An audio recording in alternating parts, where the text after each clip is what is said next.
Alright, I'm Liam Harvey from Ground Punch, and in the past week I've been enjoying tremendously Stories, the Path of Destinies, which came out on April the 12th for PlayStation 4 and Steam. And if you haven't heard about it, that's absolutely fine, because the name, Stories, the Path of Destinies, doesn't exactly scream out at you on any of those storefronts, but I'm here to tell you it's actually really, really good. Basically, it's a action RPG with a really nice choose-your-own-adventure storytelling mechanic. And having enjoyed it, I thought I would get in touch with Spearhead Games, the developer behind the title. In terms of setup, it's actually really quite simple. As Renato the Fox, you'll be fighting for the rebellion against an evil emperor, who is a toad. And he finds this enchanted book, and he's thrust into basically a multi-layered, sprawling adventure with many, many different outcomes. There are 5 chapters, each one full of really nice exploration and gorgeous environments, and fast-paced combat that reminded me quite a bit of the Rocksteady Batman games. And at the end of each chapter, you'll be given one of 2 choices. Either one that you choose will nudge the story in completely different directions. Most of these choices will unfortunately lead to Renato dying or failing in some way to save the kingdom and to stop the evil emperor, but there is only one happy ending where it all goes to plan, and there are 22 other alternative stories and endings. Basically, Renato loves, lives, and ultimately dies as his choices lead him to his doom again and again. It's like that movie with Tom Cruise, but much cooler, because there's a talking fox and absolutely no Tom Cruise. But what I liked about this game is that, unlike the choose-your-own-adventure books of my youth, each of these different endings that you can get, whilst ending in failure, they do have something of note to them. They are proper stories with their own different styles and tones, and the range of the writers to achieve this was really, really striking. So anyway, here's the interview with Atul Mehra, which I'm sure I am mispronouncing because I'm a terrible, terrible person. Anyway, hope you enjoyed the interview, and I started off by asking how him and Spearhead Games are feeling after the release of Path of Destinies. A lot of people just don't know that we are actually a very small studio. We are actually only 13 people. I did know that, and that's insane. That's really, really insane. So here's a little more insane part. So we had a very small budget for this game. Mm-hmm. We built this game in 11 months. No, really? Yeah, we started end of February of last year, like March 3rd, we started on it. And we pretty much finished this by end of December, and in early Jan this year, we were in submissions with Sony, and we were pretty much done by end of Jan. So 11 months, that's all the budget we had, really. We didn't have a budget for it. That's, and that is insane, because it has a small scale, but it's very ambitious in its scope as well. Obviously with the story branches and with the structure of the game, it implies that it took a hell of a lot longer to create and conceptualize, so that's amazing. There was a lot of iteration in it. In the 11 months, this is the 3rd iteration of the game in 11 months, because we started off with an idea that we thought was a great idea, but it turned out to be totally crappy. Okay. We had to ditch that. Okay. That was near PAX East, actually, where in April, we realized that, holy crap, we are going to hit a wall. So we ditched that, because we really wanted to experiment with narrative. That was the base, what we wanted to try. We wanted to experiment with something new. We did not want to make another linear game. And it was about how can we present something different. So, we were super inspired with the movie Edge of Tomorrow. So we said, okay, something's there. We need to figure this out, how to make it in the video game. Yeah. So that was part of it. And then I remember when we went near E3 and then PAX Prime also, we were into something else, but part of that idea fell apart again, because our way of development is that we actually do a lot of playtesting as we are developing the game. So when people look at the game, they give us feedback, and we are all sitting behind and watching them, and kind of give them undue pressure, but no, but it pays off though, of course. Yeah. Yes, it does. Yeah. If you look at the person struggling on the screen and you're going, well, okay, we can say our design is as amazing, or our things are as amazing as possible, really. But if he's having issues on the screen, the writing's on the wall. You can't debate on that. Absolutely. Yeah, for sure. Well, tell me about that. You said you had 2 earlier versions. I wouldn't normally ask, but just because, the timescale of the game is so condensed, in terms of how long it took to get made. What were the other 2 versions of the game? How far away from what I played is it? This one, the one that we released, is actually quite close to the second version. Okay. The first version was really like a one giant single map we were thinking, where there's like, an evil force, kind of an expanding force that's coming, and you have to figure out what to do, where to do, and what timing and what order of things to do it in. Yeah, but that was not working out. Really, it wasn't working out. So we kind of said, okay, so that doesn't work out, because what we wanted, again, the thing was like, how do you experiment with narrative? And the narrative would have to say, okay, so this time you're choosing this, and then these are the results of your choices. Or if you're going this path. So that part, like, this is expanding evil force kind of maps did not work out. And hence, we tried something else, which was more like another demo that we had tried just to make a vertical slice to get a feel of it. Yeah. This was something we presented to Sony actually, sometime in summer. Mm-hmm. And that was like a good inspiration. Okay, so we are on the right path. It's the way we were making choices was not the right path. Nice. We had actually a giant map on which there was a little ship going from one island to the other island. So as you made choices, so we kind of ditched that because okay. But that was breaking the fairy tale of the whole experience. Because, like, if you had a book, you kind of like, right now you're zooming in and out of the book, and you actually have choices on the book. Yeah. And we really loved the fact of the 80s, like, choose your own adventure books. Exactly, yeah. So it was kind of inspired through that. And so that's why this other map thing didn't work out either.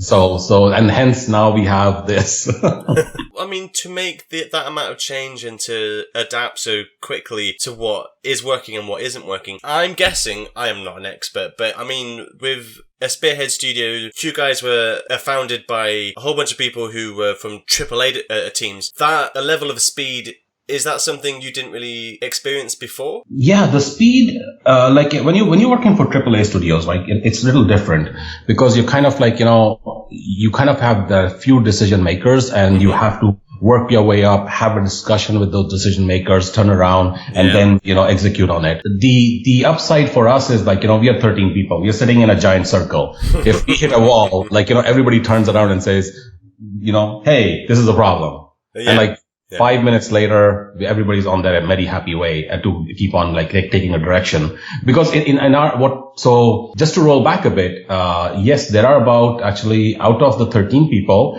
there are about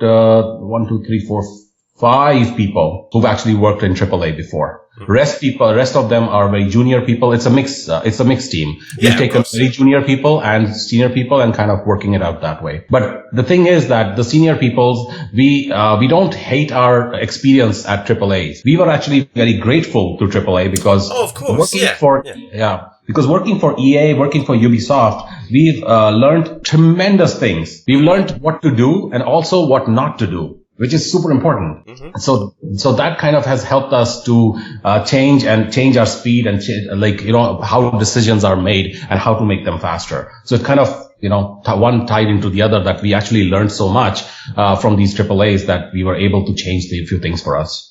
Yeah, and when you left and you went, because am I right in thinking that you used to work on the Army of Two franchise, right?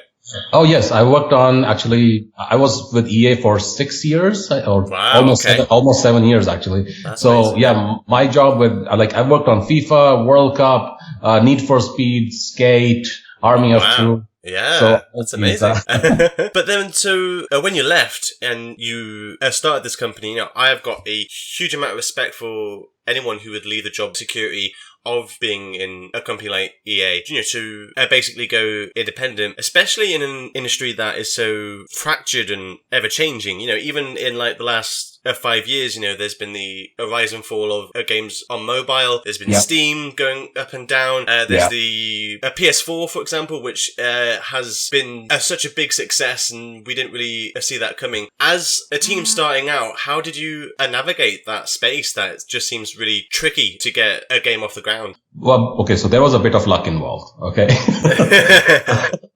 So it was just a matter of timing and luck, actually, because Malik and me had a chance to catch up. And we kind of went with the approach that, okay, if not now, when? That kind of like, put us on a path that, hey, if we have to do this, like, now would be the time to do it. Just jump into it. We are young. We can still like, take risks. Like, we have no responsibilities in terms of like, kids and all that. So we said, okay, the three of us, which was Simon, Malik and me, we are the three co-founders. Both of us, like all three of us said, okay, let's just do it and leave our high profile jobs and just go for this thing. So that's exactly how it started, because the idea came by and then said, that there's never a better time for anything, really. Now is the best time for everything. So we went for it. It was super challenging because like, when you're leaving, like a really well-paying job and you're kind of taking a massive salary cut also. And you're right. The risks were incredible. When we were starting, this was in 2013. 2012 is like, August is when we actually launched. We were actually even told, because PC was apparently supposed to be dying then, and the consoles were called like history, and the mobile was everything. Yes. And when we got started, people said, "You guys are nuts. You can't do it on without mobile," because we don't have an expertise on mobile, so we didn't want to go mobile. We just want to go back to consoles and PC. And at that time, actually, unfortunately, the PC sales, like even the people buying PCs was actually going down. So it was a risk. But we said, hey, there's still enough people out there. We are not like, AAA budgets, right? No, of course, yeah. So for us, we sell like 200,000 units and we'll be like super happy. Okay. You know what? We don't need like, a 10 million units sold. And that's good, right? You can try and make a game, that is in your means and that sounds healthy to me, as opposed to putting all of your chips into one basket and not, it's hard. The whole industry is all over the place right now in terms of what players want and what they don't want, and it's hard, for sure. Oh, true. And that kind of speaks to, the games that you've made as a Spearhead. You've had a PS4 launch title with Tiny Brains, and then you made a free-to-play, a MOBA and sports game. Yes. And, of course, now stories, they're all completely different, really. Is this level of diversity and, sort of experimentation with different ideas and genres part of the reason why you wanted to found your own studio, that a freedom to steer the boat, so to speak? Well, the original idea was actually freedom to steer the boat. Okay.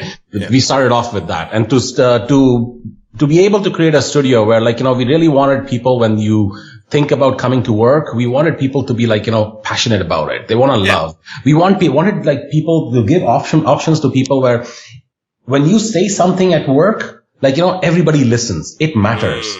Like, you're not just one person in a big team where you said something, or your personality is such that you're sitting in the background and you don't want to say something, but you might have a good idea and you're just holding back because you won't just step up.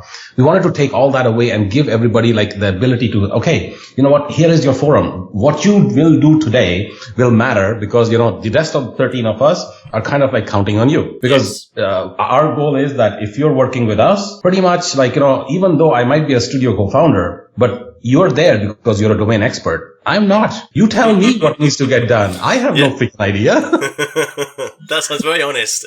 Yeah. Well, so that was the reason why, like, we kind of wanted to give this to people. Yeah. But in terms of diversity of the games that we've made, okay, partly the diversity also has been because the kind of funding we've been getting. We've been very fortunate to be funded by the Canadian Media Fund, and to submit applications for the funding, you kind of have to have innovative ideas. So it kind of has pushed us each time into a direction of like innovation. I got you. Yeah. Yeah. And hence, like, you see, like, now we have 3 different IPs, and actually we're working on our 4th one, which is like, I was going to say, like, obviously, I don't want you to say too much, and, you can anyway, but I take it from a 4th IP, a 4th game you're working on. Is that also the same level of jump in terms of a tone and style and a gameplay? Is it something completely different or?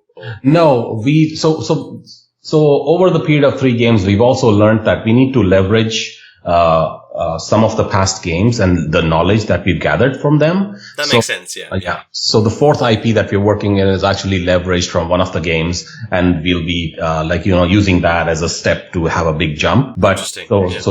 So it actually it helps us from what we've done rather than starting again from ground zero, which was what Stories was. We had nothing. We started from zero and then we just ran towards it. So this time it is like, okay, because fortunately, actually, we have 4 different IPs because there was a time period in the middle. We experimented with something else also. Yes. So we've taken the knowledge of the 4 IPs that we've done and jumping into this 5th IP that we're working on now. So, with Stories then, you said earlier that it was made with the desire to explore narrative and to do different things with it. Was this choose your own adventure style structure always there? In terms of you would have to give the player choices and the kind of story would react to that, or? The idea was always there. The original idea was that, pretty much okay, it has to be narrative. It has to be a different kind of narrative. It has to be a choice-based narrative. Now, how do we explore that? It was just these simple lines. There was nothing more, no more depth to this. And that's where we started from. Because, part of our innovation for our application was, something on this grounds that, hey, we want to give a person a very different, choice-based, experience rather than a very linear experience. But even the choice-based experience has to be, meaningful choices. It can't be that because, for example, Army of Two, I worked on that and it was a choice-based system in there too. But the choices were kind of interesting at that moment in time. But at the end of the game, you still ended up with the same consequences. Yeah, of course, yeah. One thing I actually really liked about, the way you told the stories in this game was that if it takes influence from the Choose Your Own Adventure books, in those books, you would have the one good ending, which is also true of the game. But every other ending would also kind of be a bad ending, as in, it wouldn't be very good. The story that it told in going down that branch would not be very good. And one thing that I liked about this game was that every single story really has its own story to tell, and can stand on its own. Even though he dies or the end of the world happens most of the time, it doesn't take away from the value of that failure. Do you know what I mean? Yes, yeah. Actually, the full credit for that actually goes to the 3 people pretty much. Philip Tam, who's actually the story structure, and he does the narrative, and he's a level designer. Then we have Nadeem Bokira. He's actually one of the writers, as well as then Alex Eppenstein, because he's also So I know that Phil really wanted to make sure that it actually makes sense because he reads a lot. And so he wanted it everything to make sense. Him and Nadeem really spent a lot of time on this, making sure the structure made sense. The endings, because if you're going to invest time and you're going to play something, it should give you the satisfaction. It does, yeah. I mean, it only takes, only 3 stories for you to go on to do the actual main quote-unquote ending of the game. But even so, there's a good 20 or so of the stories are fine, and they do. There was one where the main character is trying to become a peaceful hippie, which I thought was great. That was a great story, and again, when you go back, when you've made a choice, a voiceover will color in why he made that choice as well. It isn't just it's just very smartly done. But that must have been a nightmare to organize and to a structure. Oh boy, we have a little wall on our, right now in the conference room, I have a little wall which actually shows us the story structure. And I know that at one point Nadeem and Phil were pulling their hair out. Because they had these massive sheets going back and forth trying to explain to people, hey, this is how the story is, because you're right, it is quite complex, right? And to explain it to everybody who's making the game, that what the hell is the structure, was difficult at best. We have stickies on our walls to explain people, hey, this is the story structure, these are the endings, these are the 4, different way you'll find the 4 truths. It was not easy. I remember meetings. It's not like war stories on this one. It's just there were just so many meetings that we all wanted to just die at one point. I don't blame you. I can't imagine, because if you're not part of that core 3-man team who are trying to make, the story what it is and trying to kind of make it really cohesive, it must be hard to try and tell the rest of the team what that's really about or why X and Y are happening. But Phil and Nadeem, they both spent a lot of time on this thing. Malik also spent a lot of time actually making sure, Malik is the acting creative director, so he manages all the creative side of the studio, and he spent a lot of time working with the guys to make sure the rest of the team is aligned with, hey, this is where we're gonna go. So okay. It's not like, a single man thing. It was like a whole team effort. All of these guys spent a lot of time making sure this happened, and it was not easy by any means. And especially with the time frame that we had, we did have a small time frame, so it was difficult. But the reception, we're very happy. Kotaku did a second article on us, and we were going, holy cow. They did, yes, that's right, yeah. For 3 years, we couldn't get them to write single word on us.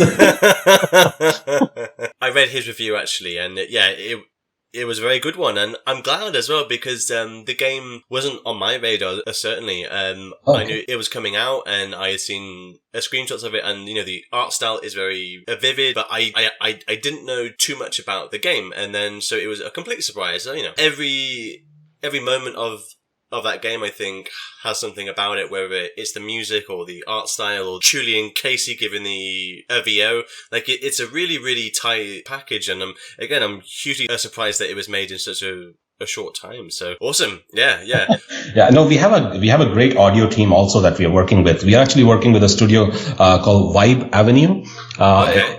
These guys, they've done some games in the past. They saw our game in a very early phase, and they kind of fell in love with it. And we said, okay, you realize, small budget, this is all what we have. Would you guys work with us? And they said, yeah, we'd love to work with you. And we were super fortunate. They said yes. And they did the complete audio, all music composition, all in-game audio. They took care of everything. Even actually helping us record Julian Casey, who's our voice actor. Him also, they helped, they took care of everything. Julian, I don't know if you know, he was actually in Contrast before us.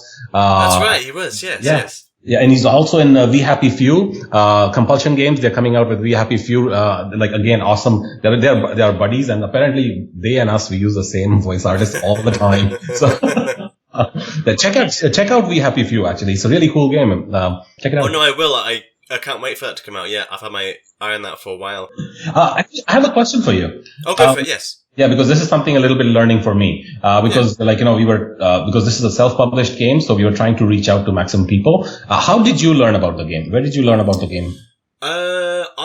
I think I first saw it on an Evolve website for a PR, and you just go through the list of games and you can see the screenshots, you can see videos, and just the thumbnail and the title, and from the very short description that I saw of it, that caught my eye enough, and then I kept on hearing it basically, and it was just more of oh, that's out now, great. I'm going to play it because it sounds really cool and interesting, but it's certainly not a game that, I've heard the trends about, which is why I was really happy for you when I saw that Kotaku article. Things like that, because it does take an outlier sort of article to get the word out and to, spread it. Would you say this has been your biggest game so far, just in terms of the way it's been received, or? Yes, I would say so. Although the first game we had Tiny Brains, we had a publisher called 505 Games. So they did a good job. Yeah. So they published that a lot. So it's hard for us to actually compare it to Tiny Brains right now in terms of visibility. Because in that case, none of the press was talking to us, or nobody knew us per se. 505 was dealing with everything. In this one, we've had the chance to be in the front seat, right? Watching everything that's happening with Evolve. And Evolve is really, amazing people to work with. They're super cool. Yeah. They tell us everything. And Jessica is always on the ball. I think she sends probably about 50, 100 emails every day to me. So, so she really, really keeps us on our toes and makes sure and she's responsive like hell. I don't think that girl sleeps. But, so it's been really fun. So we got I wouldn't say it's fair to compare per se, but in terms of visibility, at least that's what we are seeing. Let's say, if you say Kotaku itself,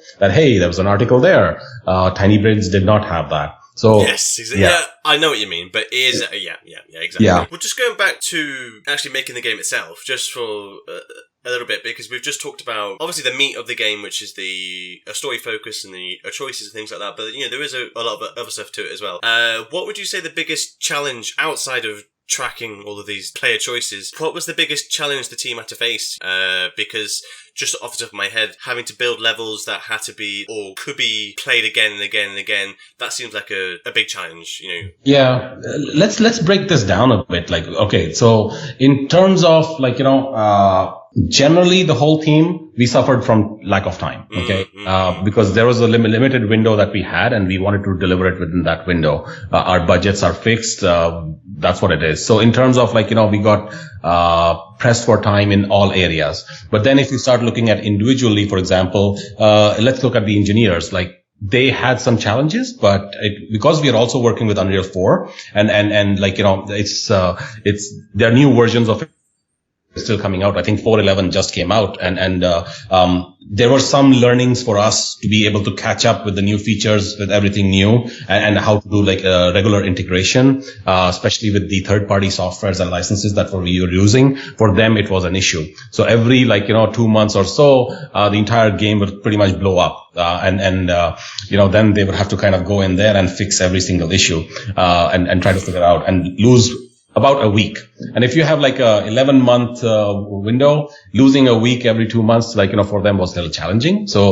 But we had 2 senior engineers and 2 juniors. So we were able to manage the workload and able to get us running on that. Then if you look at the design team, for sure, you're right, level design, Matthew and Phil spent oodles of time just trying to make sure that, okay, first of all, the story structure, does it fit? Then, where do the combats happen? How much puzzles do you give? How much, traveling time in the game? Because we were quite worried about the fact that you can finish a story in X number of minutes, and are we really delivering a value to people that justifies that, hey, it's $14.99 for the game. For us, that was a huge thing, because we learned a lesson from Tiny Brains, for example, that when the game came out at $19.99, there was lots of comments about price versus value at that time and length of the game. So one of the biggest things for us, and it was constantly on their back of their minds, was how do you give a good value for the money that you're about to ask? So hence, the experience and how to reuse an area, or how to, make sure that if you're coming to a new area, hey, it's the same old thing again, and we didn't want that to happen a lot earlier. So again, investing a lot of time. So design had those challenges. Besides, you saw combat. Malik spent insane amount of time making sure the combat would be just sweet. It was also his dream to make it that. And it really is. It's the strangest thing, because it's not a combat-focused game. No. There is a combat in it, and what's there is really, really strong. Obviously, it does remind me, say, of the Arkham games, with Batman. But and I have seen that a ton, but this is a really good version of that, and it has its own things that it draws in as well. It's accessible, and not overly complex, but it always kept me on my toes, and I found it quite hard, actually.